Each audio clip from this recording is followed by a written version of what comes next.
So hi everybody and welcome back to Blame It on Marketing. And this week's episode is something that's kind of, it's a bit triggering for me to even mention it, but it's something that all of us have heard if you work in marketing and probably sales as well. And that is the topic of we need pipeline now. I think we've all heard that. So without further ado, we've got two awesome guests with us today. So I'll go to Marisa first. Please tell us about yourself. Hi Emma, hi Marisa, hi Ollie, hello everybody. I'm Marisa Kacary. I'm a marketer.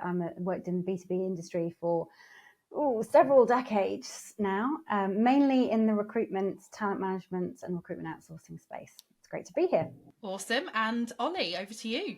Hello, so my name's Ollie Sharpe. I'm currently a VP of revenue at a company called Abicum, which is an FP&A software, but I spent my career, first of all, in recruitment, then I worked at LinkedIn for 10 days? That would be a really bad career, wouldn't it? 10 years, I got sacked. No, 10 years, a bit different. And then I left LinkedIn to set up a company called Sales Loft in EMEA, and then I've left there and now I've been advising and consulting startups and stuff that always talk about pipeline, and now I'm at a company called Abicum. Wonderful. So I think you haven't worked in sales or marketing if you've never been asked to get more pipeline, probably. But where do you think, in your experience, guys, that kind of, I guess, very visceral and urgent need comes from? It's typically, I guess, from CEOs or your boss that it comes from, but where does it come from for them? Yeah, sure. Well, I guess it's probably because it's one of those indicators that whether you have a private equity partner or a traditional board, it's one of those indicators of company performance, right? What's coming, what's in the pipeline, what's ahead, gives people some comfort to know what's coming in the next few months. But I was reflecting on this idea of pipeline the other day, and I was thinking that all the words you use to describe pipeline are things like it's a big pipeline, there's lots in the pipeline, which is all about quantity, right? And I guess this is probably one of the conversations we should be exploring today about that kind of quantity versus quality tension, because I guess my experience, and this is very specific to the industry that I work in, is that, pipeline is great, but quality pipeline and weighted pipeline is far more important than just pipeline as it stands. But I guess that, the driver is generally, I don't find many marketing teams pushing for pipeline. They're pushing maybe for leads, they're pushing for conversion, they're pushing for ROI, they're pushing for customers. They're not necessarily specifically looking at pipeline as a metric in isolation, unless it's given to them by sales. So I guess my perspective would probably be that it's generally driven by the sort of sales revenue side of the house. Ollie, you can defend yourself now. Oh, blame us. No, I think what I've seen within the founder side and stuff, there's this idea around in the market that you have to have 5x pipeline to be successful, and it's if someone hasn't worked specifically in revenue, whether it is marketing or sales, because I think a lot of sales and marketing people are aligned on this, but I think that if you've not worked in that space, you go, okay, what does our pipeline need to be? Because it's a good leading indicator to the lagging indicator of revenue. And people go, well, standard's 5x. And everyone goes, brilliant. Okay, well, we need to get 5x. And that's where it falls down, because it depends on a lot of things: how competitive your market is, how good your sales process is, the quality of the leads coming from marketing or from any source. So it's a lot more complex than just saying a 5x. But I think that is the myth that is out there of that's what you need. And it does. I don't think it works like that. Yeah, that 5x is a scary one, particularly in my sector. Just to give you, and so this is quite a specific sector, but a lot of our deals are very, very long, 5-7 year, multi-million-pound outsourcing deals. And there's a sort of industry norm that it can take up to 18 months to close those deals, and often cost up to $500,000 worth of sales time, account management time, solution time to close them. So, that idea of you've got to have 5 times revenue, actually you want a much smaller, you want a much higher conversion rate, because if you're saying it's got to be 5 times revenue, that's because you're expecting to close 20% of that, right? Whereas actually we would be aiming for something north of 60% to make it worthwhile to focus on that pipeline in the first place. So I think it very much depends on your sector. What's scary is if somebody senior has heard that 5x number and comes and throws it at you without understanding perhaps the metrics of your organization. Absolutely. So you guys actually sound like you're pretty aligned on this, which, is a shame because we were hoping for a bit of a fight to start things off, but it's okay. So what are some of the reasons that this happens? Not just the 5x pipeline issue, because I think that's something that a lot of us have had conversations about, but also maybe, Marisa, to your point, where maybe people don't understand the lack of quality in the pipeline. What are some of the reasons that these conversations kind of come about?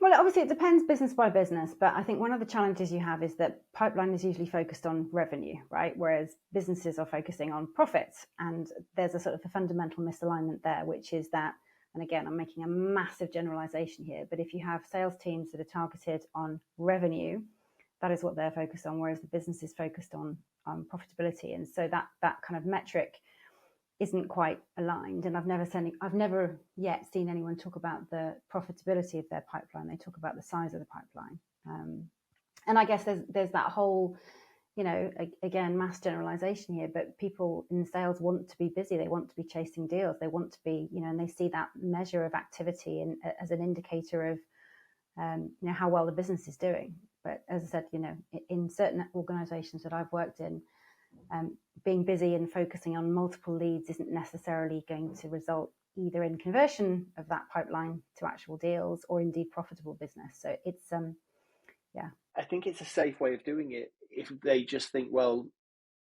quantity will cover us.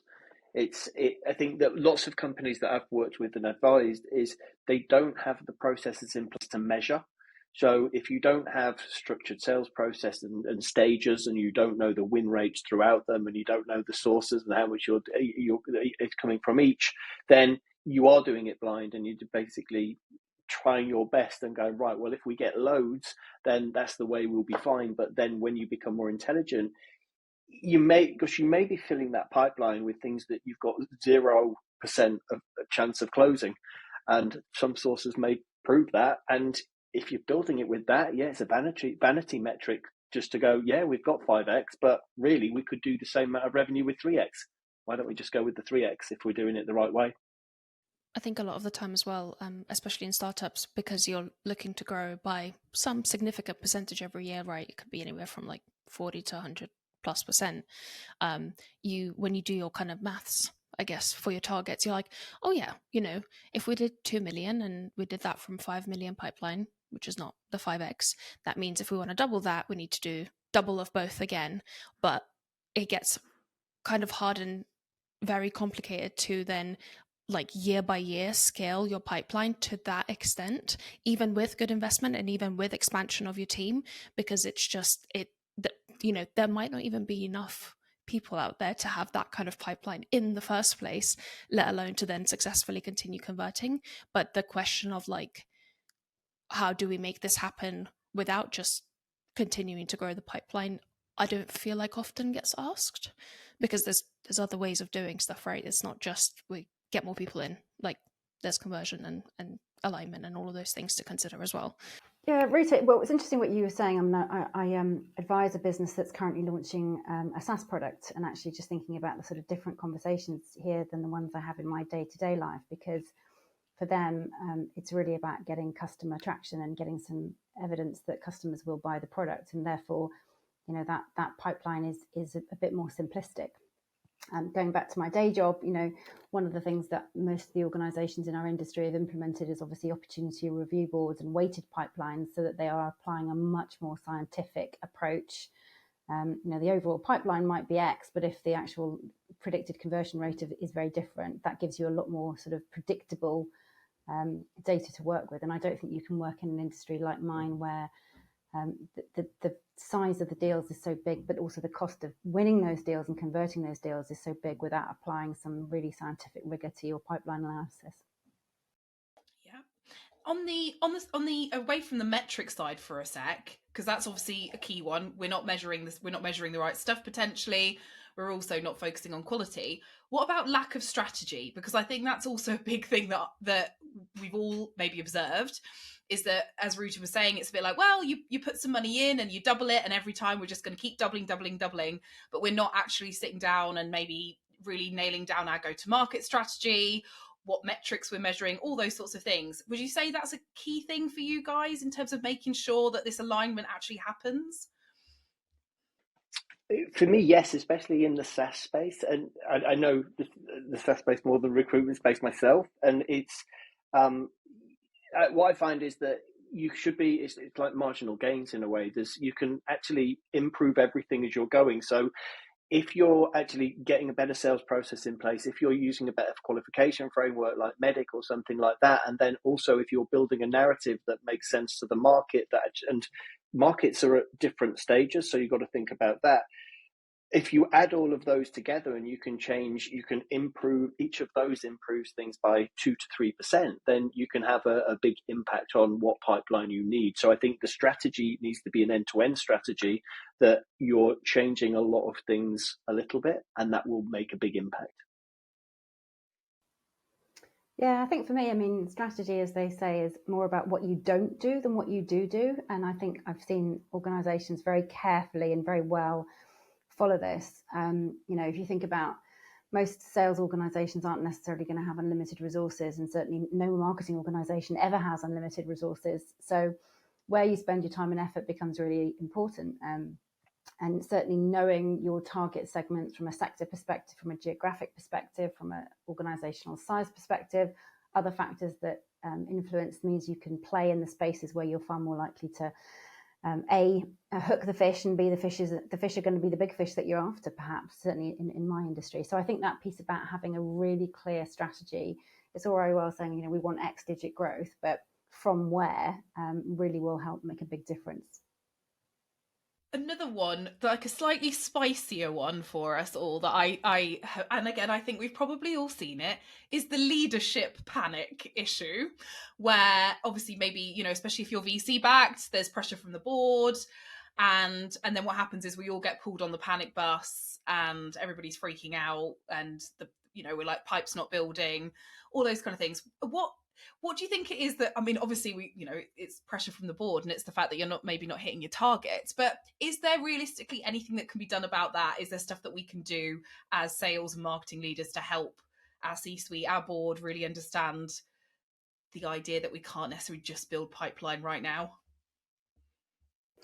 It depends on the context, right? Because I think if there is, you have to understand, if your pipeline isn't building, whether that is internal to your organization and your marketing is not bringing in leads, or your sales aren't converting those leads, or in many cases, often it's also influenced by market conditions. There have been some big swings and shifts in the recruitment industry in the last 3 or 4 years, and there are times where pipeline is down, yes, or pipeline is not building towards the target you'd want, but that is the same for everybody. And I think you need to know what is due to your own business and what is influenced by the market. Is there a way that you would go about having that conversation? Because I feel like quite a few of us have in the past have had that conversation, but it can often be looked at as like just, oh, it's excuses and you're just blaming the market conditions for stuff. Is there a way to have that conversation better, I guess, to get that message across? I think so. I think it's a lot of education, isn't it? And I think that going to the board or the founder, or etc., and saying, look, let me explain to you how pipe works, that it's from creation of pipe or warming somebody up through to opportunity creation. That's normally a journey of X amount of time. So, and you work out which channels have the quicker time to impact, basically, and time to revenue. And if you can educate them like that and say, look, this is the way that it works, this is the lead time it takes to have an impact, and this is why we are going to be measuring these leading indicators. And if you're measuring those leading indicators that are as far forward as possible, that you can go to them and say, we may have a problem with this, this is our strategy, and this is how we're going to try overcome it. That's the least we can do. I think the worst thing we can do is wait until the actual problem arises, where with the ARR, where it's a week before you're missing your target, and you have that conversation there. To me, that's the right way to do it. Educate them and keep them updated. Yeah, and obviously education, using as much data as you can possibly use. I think, I work in an industry where we have some solutions which are quicker sales and maybe immediate revenue, but not such profitable revenue. And I guess, and showing the difference in time to convert and conversion ratios of that pipeline, so that you give them a bit of a sense that you understand your pipeline, even if it isn't necessarily building the way you want it to, that you really understand what's going on in that pipeline and what the drivers are, will help. So let's say you are working in marketing or sales, and it feels like we're in a bit of a panic stage of we need pipeline right now, but maybe you're not super senior. What are some of the things that I guess both of you would like to see from your teams, and what they're doing to kind of alleviate or help the problem as much as they can? Well, I think if you're not very senior, then it's very difficult to excuse me, to influence that sort of leadership panic and that drive for results. And if you're being given pressure from above that, pipeline is needed now, I guess, what you have to come back with is a response strategy on how you can build a pipeline, what things you can do quickly, and perhaps the pros and cons of that, which is we can do this, but it's going to be very expensive, but it will bring in pipeline in a short space of time. It's not necessarily the right pipeline, but it will bring it in. So you can have that educated discussion. I guess, back to that comment I made earlier, it's about having data. And if you're not super senior, but you can run tests on what works best and, actually do some analysis of your data to show that, your pipeline's got apples and pears in it, and to really help understand that. That's if you're in a role where you have access to that kind of data, that's probably a really powerful thing to be able to do.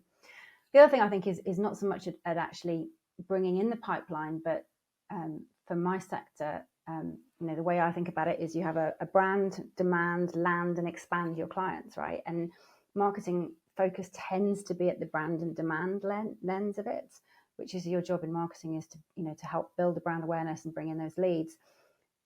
It perhaps drops off a little bit sometimes in terms of actually helping to land and expand those customers. And we all know that in services businesses and existing customers is much, much easier to sell to than a new customer. So actually perhaps shifting your focus and helping with the pipeline rather than just filling the pipeline is something that you can do to add some value, whether that's, helping with insights for pitch presentations or insights for customer needs for ongoing customer communications. Perhaps that could be something that could. I agree. I think that, the first thing I think is that making sure that sales and marketing are aligned and they're in this as one team, which I think they should always be working anyway. But when something like this happens, I do think that it's marketing have less impact on short-term revenue, as in, right, we need it by next week. And that's where marketing doing their normal job, they may struggle. But I think that it's about going for the targeting the companies that have the and the sources, etc., that are going to have the shortest cycle to close. And that tends to be someone either with intent or engagement. And you can't really sort of create the intent or engagement. It's finding the ones that have got the intent or engagement. So it may be more marketing providing the information as who may be the right companies that have shown intent or engagement. I'd be going to my team to, well, first of all, attempt to get on the phone, but I'd also get them to be contacting old opportunities that are X months plus old, that have gone to certain stages, things that we've been through that beginning bit, they're aware of us. We don't need someone to create the awareness. We want someone to actually go in and close and sit and qualify them first. So yeah, that's what I would be thinking. Very good advice. I think not to turn on you, Ollie, but it's 3 against 1. Quite often this conversation does come from sales leadership, and a lot of people listening to this might be in a startup where they're the only marketing person and the person who's ultimately responsible for marketing is a sales leader. And so this obviously can create conflict because the sales leader doesn't necessarily understand that, there's no magic wand that marketing waves to bring leads. So I guess maybe I'm really interested in your perspective on how maybe sales leaders can maybe better understand how that marketing piece works and how that supports sales. Well, I do think it's a common problem in lots of companies, just because I think that lots of sales leaders may see marketing as a support function rather than actual a partner in the process. And I think that's wrong to start with. I think that, again, it goes back to the education. I want to work with a partner that is in marketing, that we work on it together and we understand how we look at leading indicators, and all of our time should be spent on those to understand where we're going to actually make an impact. It's hard for me to answer because, I mean, I work very close with marketing and I understand the cycle of everything they're doing so that we can plan ahead and we have joint campaigns sort of thing in the way that we do stuff, because I'm normally in an educating market where we have to go educate, and that means that marketing will touch them first and then we'll follow up with cadence from the SDR. So I think that sales leaders should be a lot more open to understanding how the partnership works and understanding the full buying cycle. I read something that Pete Crosby put out this weekend that was about the first stages around awareness. People, if it's a new product, they don't know what it does. Then they actually hear of it and they actually start going, okay, what does it do? And that tends to be the warming up stage. You can't move from there straight to buying, and it's understanding how long that takes. Luckily, I've been in those industries that we've had to do that for a long time, but we just need to understand it as sales leaders that that's how the buying process works, even though our sales process is different. Yeah, I mean, I think, Ollie, you talked about it earlier. Sales and marketing always need to work in partnership, and I think when I've seen it work most effectively is you have that constant dialogue about what's working and what's not. It's going to be frustrating when you're a marketer and we haven't got enough leads, we've got too many leads, they're not the right leads. Well, the more conversations you can have around exactly what's working and what's not working, adjust scoring mechanisms, etc., so you can really, because it is a joint. I mean, no marketer wants to spend time and money on campaigns that brings in the wrong leads. I mean, what a waste of time and effort that is. So I think having that constant dialogue and working together, because it is a shared objective, and it shouldn't be seen as, you do this bit and then we do this bit. It is like this. So we've like, I think that I really respect marketing leaders that think about ARR rather than leads. And I think that leads isn't always a good measure. I mean, yes, we need leads to actually get the ARR, but to actually have marketing people that are focused on ARR and the whole of the pipe rather than just inbound, because sales and marketing should be working together. And even if an SDR is generating something, then really, let's be honest, that marketing hopefully have touched them first.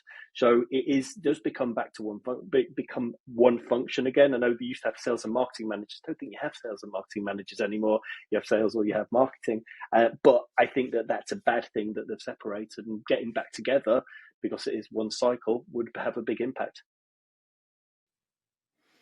I think a lot of the time as well, if you're not having enough communication between the two teams and there isn't like a genuine, I guess, camaraderie, you start to vilify each other. So sales are like, oh, all marketing leads are so shit, and they're just worried about how many leads they bring in. And then marketing is like, oh, why isn't sales following up on the leads, and da da da. But you have to have a genuine camaraderie, I feel like, for that not to occur, because everyone's going to get frustrated at work and we all want to do well, right? But if you're not having those conversations, the teams aren't necessarily actually working together, like literally marketing people and salespeople getting together, it can be hard to have that conversation and that teamwork, I think, without the kind of more human personal side of things first. Well, in my experiences, when you look at those big successes of wins that we've had, if you go back and look over that 18 months of nurturing and you can see that partnership, you can actually see every touch point that marketing had and every touch point that sales had. And you can see how, each one of you was chivying that customer along the way. It wasn't a handoff, it was a partnership. I guess along that theme then, because I guess that's definitely something that senior leadership can absolutely help sales and marketing do, so that there is that greater alignment. Are there other things that, say, like CEOs or other members of the C-suite can do to help make sure, we're not demanding pipeline like right now? Are you asking about what we should be encouraging our CEOs to think about instead of focusing on the pipeline? Yeah, well, that and also, like, I was going to say, in quite a lot of startups in particular, it's going to be the founder and the founder's panic potentially that is the thing that's driving all these kind of conversations. So, are there things that we can do? If I had a CEO or a founder who was putting a lot of pressure on for pipeline, etc., I think the only way you can really deal with that is perhaps show them what's working really, really well, and try and get them to focus on putting more time and effort and mental energy into those things that are working. So they are thinking perhaps about, helping with the conversion rather than the actual volume of the pipeline. Thinking about, those customers that are going to make a meaningful difference. be it from a profitability perspective, if that's the concern, or even if it's just like from a brand perspective. I mean, many founders are keen to land big brands just because it will help them give some momentum to the product going forward. So, helping understand, what is driving the pressure and the stress from above, but then also giving, positive solutions to what you could actually achieve rather than the things that you can't make a meaningful difference to, especially in a short space of time. I think it's also about, I agree with that, and hiring the right people that they can trust to do their job.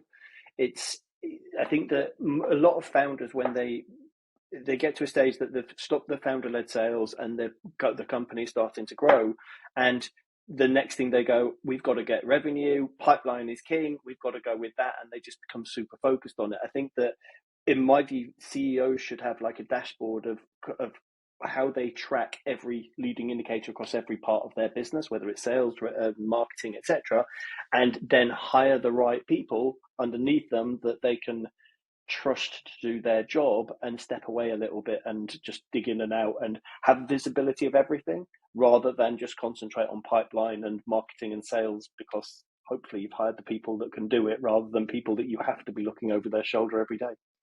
Yeah, I think you also often find that people tinker, right? That it's kind of like if it's not working straight away, they start tinkering with things. And I've seen a couple of startups spend far too much time on, they do the website and then they redo the website and then they redo the website again, and you've got to let, your point earlier, people need time to build up awareness and recognition and interest in something before they buy. It's not going to happen overnight. And I guess if you're a founder and you spent a lot of time and effort launching your product, you want to see immediate results. And as we all know, that doesn't always happen. And, tinkering it with it doesn't necessarily solve the problem. You sometimes just have to let things, grow. I think it can also create a lot of frustration if you're always having that same conversation with your boss, let's say, right? Because it'll probably be your boss that you're having that conversation with. And it's like, okay, I know pipeline is an issue, but like, can we talk about what we can do? Or like, that kind of more solution side of things. Because if you keep getting brought the same conversation over and over again as like the individual, it can be quite frustrating because it feels like nothing you're doing is making an impact when it might be, and maybe you're just focusing on a different thing or having a wrong conversation. So I think that's something to bear in mind as well for senior leaders to their employees. Like, it can be a very frustrating and negative, I guess, place to be. Not that it's not important to talk about that stuff, but if that's the only conversation you're having every week, it's going to get people in a bad place. It's a lot more interesting to be talking about the activities and the projects you're running that are impacting pipeline, and keeping a track of that and giving them time to succeed, rather than just going, right, why aren't you at this X pipeline?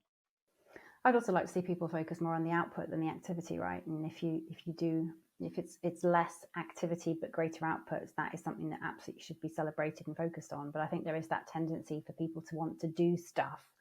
And that can often mean quite ineffective use of time all round. So I think just focusing on that, actually, what are we trying to achieve here? Not how busy is everybody and what's the volume of activity, but the value of the activity. And Ollie, as you said, though, if you can't measure the value of that activity and you can only measure the volume, that's what people revert to. Is there anything that we should have asked you both about the topic of getting pipeline now that we haven't asked you? No, I think for me, it really does come back to this issue of, perhaps it's about revenue versus profitability. I've worked in organizations where, everybody is paid on revenue or bonus on revenue and not on profitability. And that often drives that kind of, push for pipeline conversation. So I think, will we still be having this debate in 5 years' time? I don't know. We'll get so good at data analytics and predictive marketing that we won't need to discuss the pipeline, because we'll be able to predict it, without looking at the pipeline. Maybe that's the holy grail, I guess. But I suspect we'll still be having this conversation, certainly for the rest of my career. I think for me, I don't think there's anything we haven't said. I think that, it all just comes down to quality and quality of what you're doing. And everyone talks about efficient growth and profitability. And if it's about making the most of your resources. So why spend time on pipeline that's not going to come to anything? And to do that, you need to be able to measure, and you need processes in place. And if you can do that, you can advance very quickly and very successfully. And until you do it, then you're going to be stuck. Yeah, maybe we need to rename it pipeline profitability, perhaps, or something, rather than, because that would change the agenda a little bit, wouldn't it? Absolutely. All the startups running out of money now, they're going to have to start thinking about making some. So it's going to happen. Thank you everyone for listening to this episode. We'll link Ollie and Marissa's details down below. So if you want to go annoy them on LinkedIn, you have our permission.